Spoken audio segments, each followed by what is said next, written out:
सभी को नमस्कार। राजकीय महाविद्यालय के यूट्यूब चैनल में आपका फिर से स्वागत है। हम अध्ययन कर रहे थे तटस्थ वक्र विश्लेषण का इंडिफरेंस कर्व एनालिसिस। उसके अंदर हम आज आगे अध्ययन करेंगे कि जो तटस्थ वक्र होता है उसके माध्यम से हम ये समझने का प्रयास करेंगे कि जो उपभोक्ता की मांग होती है उस पर इनकम में अगर कोई चेंज होता है तो उसका क्या इफेक्ट पड़ेगा, कीमत में कोई चेंज हो रहा है तो उसका क्या इफेक्ट पड़ेगा, और प्रतिस्थापन गुड्स है उसकी कीमत में चेंज हो रहा है तो उसका क्या प्रभाव पड़ेगा। यानी मेनली हम स्टडी करेंगे इनकम इफेक्ट की, प्राइस इफेक्ट की और सब्स्टिट्यूशन इफेक्ट की, कि जब इनमें चेंजेस होता है तो जो उपयोगिता है उसकी मांग पर क्या प्रभाव पड़ता है, उपयोगिता पर क्या प्रभाव पड़ेगा। क्योंकि जो दृष्टिकोण है तटस्थ वक्र विश्लेषण, ये उपयोगिता विश्लेषण के जो पुराने दृष्टिकोण से उससे ज़्यादा समर्थ है। ये इस चीज़ को बताने में भी सक्षम है कि तटस्थ वक्र जो विश्लेषण उसके माध्यम से आय प्रभाव का क्या इफेक्ट पड़ रहा है उपयोगिता में, प्रतिस्थापन प्रभाव का क्या प्रभाव पड़ रहा है, कीमत प्रभाव का क्या प्रभाव पड़ेगा, उपभोक्ता की जो उपयोगिता की मांग है उसके ऊपर क्या इफेक्ट्स पड़ेंगे। हम एक एक करके तीनों की स्टडी करेंगे।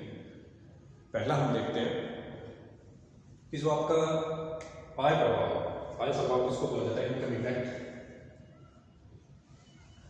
यानी जब बाकी सारी बातें स्थिर रहती हैं लेकिन उपभोक्ता की आय में चेंज होता है, उसकी आय या तो बढ़ेगी या घट सकती है।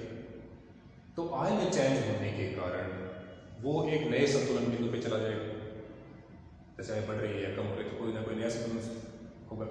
इसी चीज को क्या बोला जाता है, आपका इनकम कंजप्शन इफेक्ट बोला जाता है इसको। आय प्रभाव यानी आय में चेंज होने के कारण जो उपभोक्ता है वो नए संतुलन पर पहुंच जाता है। कैसे पहुंचेगा, एक डायग्राम के द्वारा देखते हैं। यहाँ की एक्स वस्तु, यहाँ की वाई वस्तु, दो वस्तुएं क्यों ली, क्योंकि तटस्थ वक्र विश्लेषण जो है वो क्या करता है, दो वस्तुओं के विभिन्न संयोगों को बताता है जहां उपभोक्ता को समान संतुष्टि मिल रही है। कि दो वस्तुओं के कॉम्बिनेशन है। हमने एक तटस्थ वक्र बना दिया और ये इस कीमत रेखा को स्पर्श कर रहा है और यहाँ पे क्या है, उपभोक्ता का संतुलन। अब इनकम प्रभाव क्या कहता है कि जब बाकी सारी बातें स्थिर रहती हैं, यानी अन्य बातों में कोई चेंज नहीं हो रहा है कीमत में, प्रतिस्थापन में, लेकिन उपभोक्ता की जो आय है वो क्या है, बढ़ जाती है। तो जब आय बढ़ जाएगी उसकी तो क्या वो, जैसे यहाँ पे क्या कर रहा है कि वाई वस्तु इतनी परचेज कर रहा है और एक्स इतनी परचेज कर रहा है, क्योंकि उसके पास क्या है, इनकम सिर्फ इतनी है। अगर इनकम बढ़ेगी उसकी तो क्या वो दोनों वस्तुएं ज्यादा परचेज कर सकता है या नहीं कर सकता। नेचुरल सी बात है, जब उसकी इनकम बढ़ेगी तो वो वाई वस्तु भी ज्यादा खरीद सकता है और एक्स वस्तु भी ज्यादा खरीद सकता है, तो फिर वो इस बिंदु पे तो नहीं रहेगा। तो फिर जो इसका मूल सिद्धांत क्या उदाहरण है कि ऊंचा तटस्थ वक्र अधिक संतुष्टि को प्रस्तुत करता है, उपभोक्ता को ज्यादा संतुष्टि मिलेगी। तो वो दोनों वस्तुएं जब ज्यादा परचेज कर सकता है तो नया तटस्थ वक्र बनेगा। इसको हमने क्या नाम दिया, IC2। क्यों, अब इस बिंदु पे जहां पे जैसे कीमत रेखा ये है, इसको टच करके भी जाने। अब देखो आप, अब इस बिंदु के ऊपर वो क्या दोनों वस्तुएं ज्यादा परचेज कर रहा है, नहीं कर रहा है। इसकी तुलना में वाई भी यहाँ ज्यादा खरीद रही है और एक्स भी क्या कर रहा है, ज्यादा खरीद रहा है। क्यों, क्योंकि उसके लिए नई कीमत रेखा बन गई। नई कीमत रेखा कैसे बनी, क्योंकि उसकी आय बढ़ गई। आय बढ़ गई तो हमने कैसे बनाई कीमत रेखा, अब जिससे उसकी आय बढ़ी है तो एक्स की अगर खरीदा चाहे इतनी खरीद सकता है, वाई की और एक्स की खरीदना चाहे तो इतनी खरीद सकता है उसी आय। लेकिन यहाँ पे आय कम थी, जब आय कम थी तो एक्स कितनी खरीद सकता था और वाई की सिर्फ इतनी खरीद सकता था। तो कीमत रेखा हमारी क्या थी, ये वाली थी। अब जब उसकी आय बढ़ गई तो एक्स वाई भी ज्यादा खरीद सकता है, एक्स से ज्यादा खरीद सकता है, तो जो नई कीमत रेखा बनी वो ये बन गई। चूंकि उसकी आय बढ़ गई तो दोनों वस्तुओं को ज्यादा परचेज कर सकता है, तो वो इस बिंदु पे संतुष्टि पे थोड़ी रहेगा, वो क्या करेगा, ऊंचे संतुष्टि बिंदु पे जाएगा, ऊंचे तटस्थ वक्र पे जाएगा, क्योंकि ऊंचा तटस्थ वक्र अधिक संतुष्टि को प्रेजेंट करता है। उपभोक्ता की आय और बढ़ गई, अब क्या होगा, नई कीमत रेखा बनेगी, नया संतुलन बिंदु बनेगा, और ज्यादा वस्तुओं को परचेज कर सकता है। तो इस तरह हम इसको बढ़ाते हुए करते चलेंगे। ठीक, अब इस संतुलन बिंदु पे आ गए तो हमने क्या निष्कर्ष निकाला कि जैसे जैसे उपभोक्ता की आय बढ़ेगी वो ऊंचे संतुष्टि बिंदु के ऊपर जाएगा। इन बिंदुओं को मिलाने वाली रेखा को जब हम एक रेखा से जोड़ देते हैं इन बिंदुओं को, तो ये जो बनता है ये कहलाता है आपका इनकम कंजम्पशन कर्व, उपभोक्ता का आय उपभोग वक्र। ये किसको शो कर रहा है? आय प्रभाव को। क्या प्रेजेंट कर रहा है? धनात्मक रिलेशन, पॉजिटिव रिलेशन। कैसे? जैसे जैसे आय बढ़ेगी उपभोक्ता ऊंचे संतुष्टि बिंदु के ऊपर जाएगा, उसे अधिक संतुष्टि मिलेगी। इसका रिलेशन कैसा रहता है? साधारण रूप से धनात्मक रहता है। तो एक बार दोबारा देखिए, यहाँ मैंने एक्स प्लस को लिया, यहाँ वाई। ठीक है, हम क्या देखना चाहते हैं कि जो इनकम इफेक्ट है वो किस प्रकार से इंडिफरेंस कर्व के माध्यम से उपभोक्ता के सिस्टम में हमारे लिए उपयोगी है।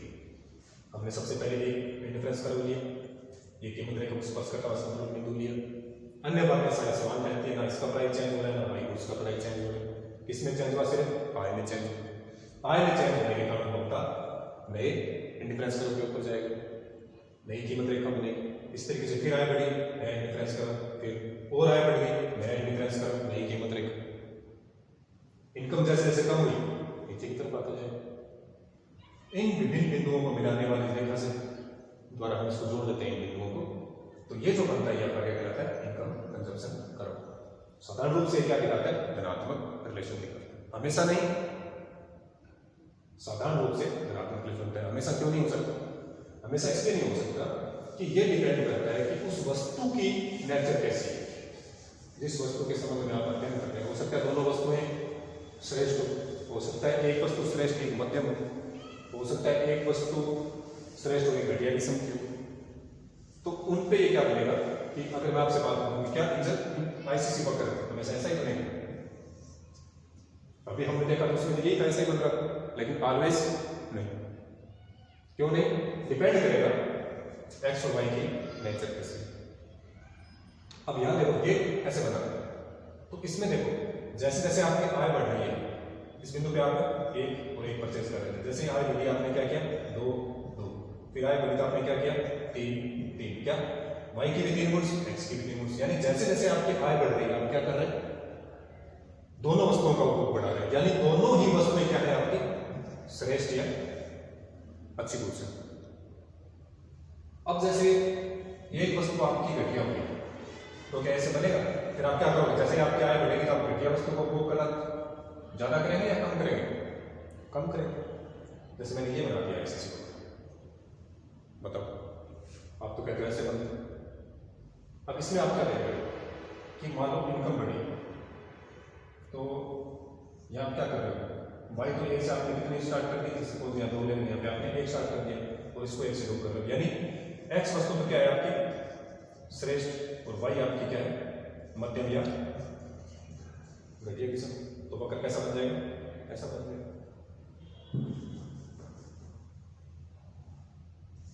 ऐसे बना दिया हमने ऐसे वक्र।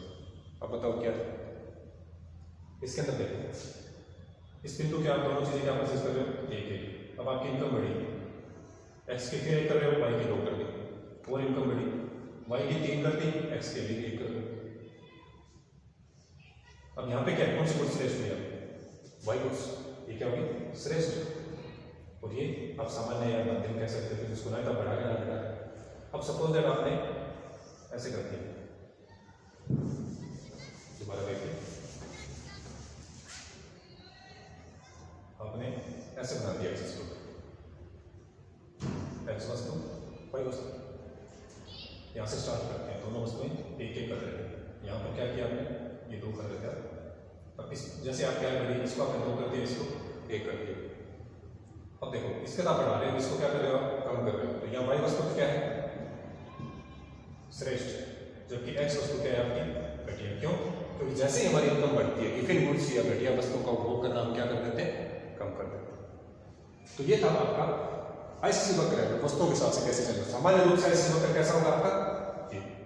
ठीक है, कंफ्यूजन नहीं होना। लेकिन अगर आपको पूछ लेते हैं कि अगर एक वस्तु घटिया है एक वस्तु श्रेष्ठ है, तो क्या आईसीसी वक्र चेंज हो सकता है? बिल्कुल हो सकता है। उसकी आकृति कैसी होगी? डिपेंड करता है कौन सी वस्तु श्रेष्ठ है कौन सी घटिया है, इस चीज के ऊपर ही डिपेंड करेगा। जिस वस्तु को उपभोग आप घटा देंगे घटिया वस्तु उस ग्राफ के माध्यम से बता सकते हैं। जैसे आपको छोटा सवाल पूछ लिया, सीधा दिया आपको ऐसे ये बना दिया, यहाँ पे दिया आईसीसी वक्र, यहाँ लिख दिया एक्स वस्तु, यहाँ लिख दिया वाई वस्तु। अब आपसे पूछ लेंगे इसमें बताइए 2 पॉइंट बना दिए, स्टार्टिंग वाला ये पॉइंट है, ये P1 हो गया, अब इसको P2 बोलते हैं। अब आपसे पूछ लेंगे कौन सी वस्तु श्रेष्ठ है, कौन सी घटिया, बताइए। कैसे बताइए? स्टार्टिंग पॉइंट पे आप क्या करते हैं, यही करते थे। जैसे आपने बढ़ा इस वस्तु का उपभोग आपने कम कर दिया, इसका बढ़ा दिया, तब पता चल रहा है कि वाई वस्तु क्या है, घटिया, और एक्स वस्तु क्या है, श्रेष्ठ। तो इसमें कंफ्यूजन नहीं रहता। तो ये था आपका आय प्रभाव, यानी अन्य बातें समान रहने पर अगर उपभोक्ता की आय चेंज होती है तो वो उनसे प्रतिस्थापन कर बिंदु के ऊपर जाएगा, उसको अधिक संतुष्टि मिलेगी, वो दोनों वस्तुओं का अधिक परचेज कर सकते हैं। इसी को क्या कहा जाता है, इनकम प्रभाव कहा जाता है। इसका कैलकुलेशन कैसा होता है, धनात्मक होता है। अब बात करते हैं आपके दूसरे पॉइंट की, प्रतिस्थापन प्रभाव या सब्स्टिट्यूशन इफेक्ट। ये क्या कहता है कि आपकी आय और अन्य बातें क्या रहती हैं, समान रहेगी, लेकिन वस्तुओं की सापेक्षिक कीमतों के अंदर चेंज होता है। वर्ड पे गौर करना, वस्तुओं की सापेक्षिक कीमतें, यानी वस्तु कितनी होगी आपकी, 2 होगी, इनकी सापेक्षिक कीमतों में चेंज होता है, एक की तो बढ़ जाती है और एक की कम हो जाती है। तो वो क्या करेगा, जिसकी बढ़ी है, महंगी हुई है, उसका उपभोग तो वो क्या कर देगा, कम कर देगा, और जिसका सस्ती हुई है उसके उपभोग को बढ़ा देगा। यानी उसी आय के ऊपर, उसी तटस्थता वक्र के ऊपर उपभोक्ता एक नए संतुलन पर आ जाता है। इसी को क्या कहा जाएगा, प्रतिस्थापन प्रभाव। किस कारण से है, वस्तुओं की सापेक्षिक कीमतों में चेंज होने के कारण, यानी एक वस्तु का प्राइस बढ़ गया, दूसरी वस्तु का कम हो, तो उसने क्या किया, अपना संतुलन अलग बिंदु पर स्थापित कर लिया। कैसे, देखिए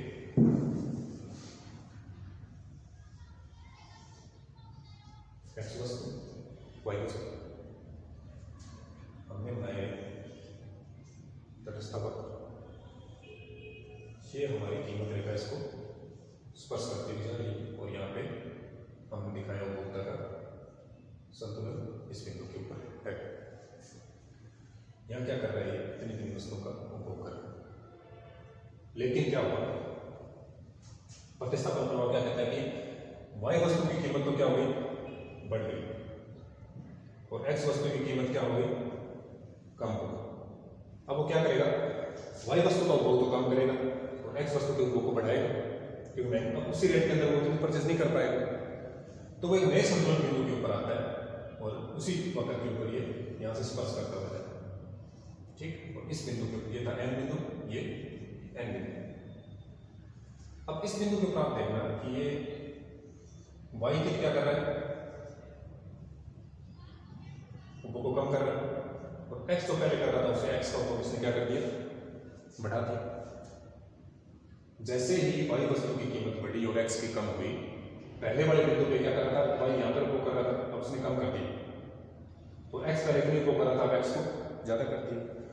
तो ये जो इफेक्ट है, यहाँ से संतुलन से दूसरे बिंदु पर उसने अपना संतुलन बना दिया, ये क्या कहलाता है, आपका प्रतिस्थापन प्रभाव कहलाता है। ये क्यों हुआ, कीमत में चेंज होने के कारण। एक बार दोबारा देखिए,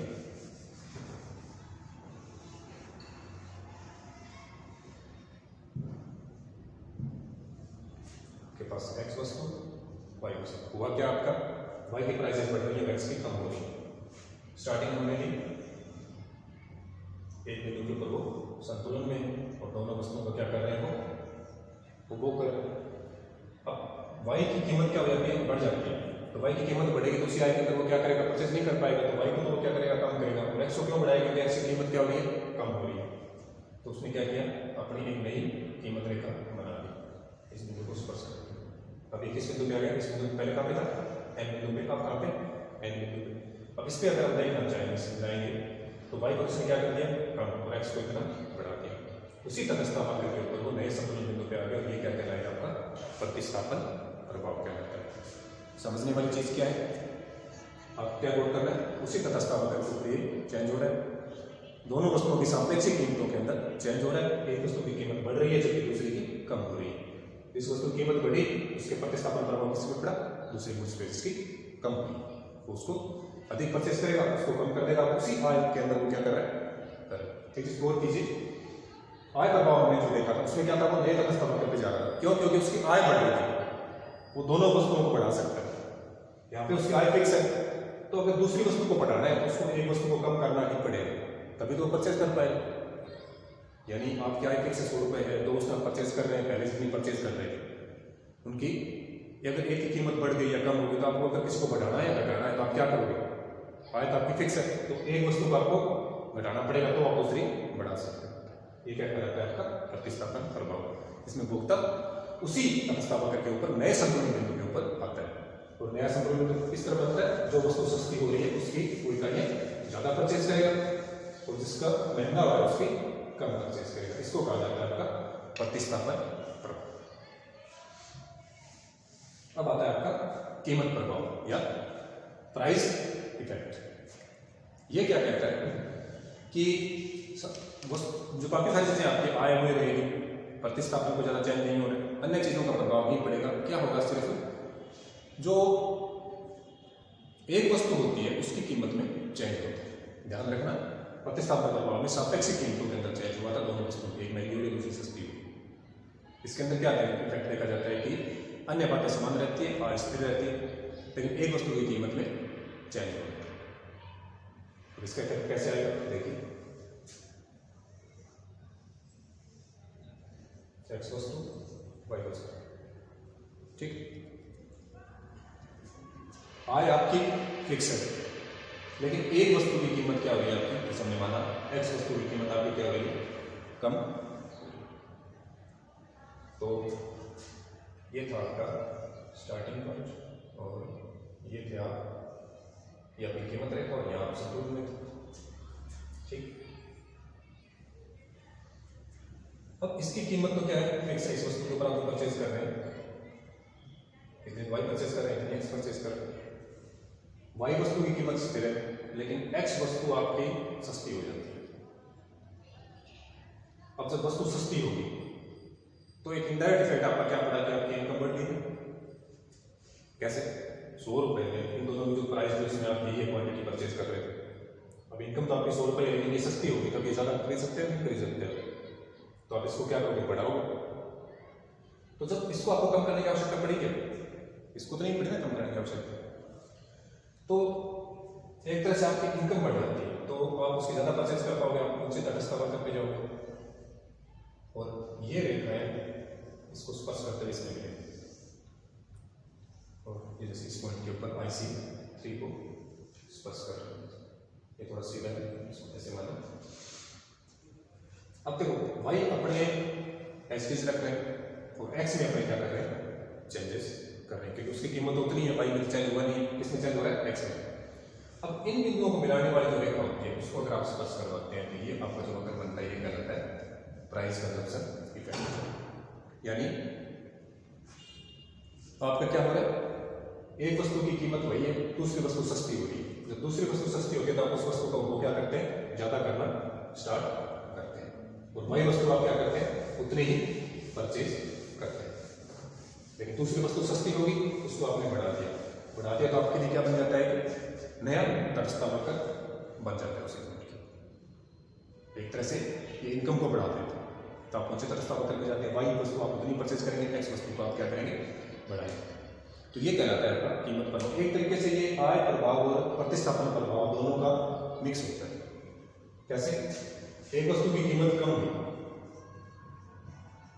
तो ये कौन सा इफेक्ट हो गया आपका? इनकम इफेक्ट डाल दिया ना इसमें, इनकम बढ़ गई और कीमत चेंज हुई है, एक प्रतिस्थापन प्रभाव भी बढ़ गया, क्योंकि आपने एक को दूसरे रखा, दूसरे को बढ़ा दिया। तो ये एक तरह से आय प्रभाव और कीमत प्रभाव दोनों का क्या होता है? मिक्स होता है। कौन सा आपका? सॉरी, आय प्रभाव और प्रतिस्थापन प्रभाव का मिक्स होता है। कौन सा? कीमत प्रभाव। प्रतिस्थापन कैसे? एक वस्तु वही है, आप दूसरी वस्तु को ज्यादा परचेज कर रहे हैं। और आय प्रभाव कैसे बना? तो जैसे कीमत कम हुई तो आपकी क्या होगी? आय बढ़ गई। तो ये था आपका कीमत प्रभाव। तो हमने आज अध्ययन किया आय प्रभाव, प्रतिस्थापन प्रभाव और कीमत प्रभाव, income effect, substitution effect and price effect. और उनके माध्यम से हमने दो वक्रों का अध्ययन किया, एक आपका ICC वक्र और एक PCC वक्र। इनकम कंजप्शन कर्व, आय उपभोग वक्र, और प्राइस कंजप्शन कर्व, कीमत उपभोग वक्र। फिर हमने साथ में देखा कि ICC वक्र है वो कैसे कैसे चेंज होता है। इसी तरीके से आपकी जो PCC वक्र है वो भी चेंज होता रहेगा। साधारण रूप से आपका PCC क्या होती है? यही रहेगी, लेकिन डिपेंड करता है कि वस्तु की कैसे आप जो यूज कर रहे हो वो वस्तु किस प्रकार की, उसके हिसाब से क्या करती है, क्या होती है आपकी चेंज होती है। आज के लिए इतना ही। Thank you.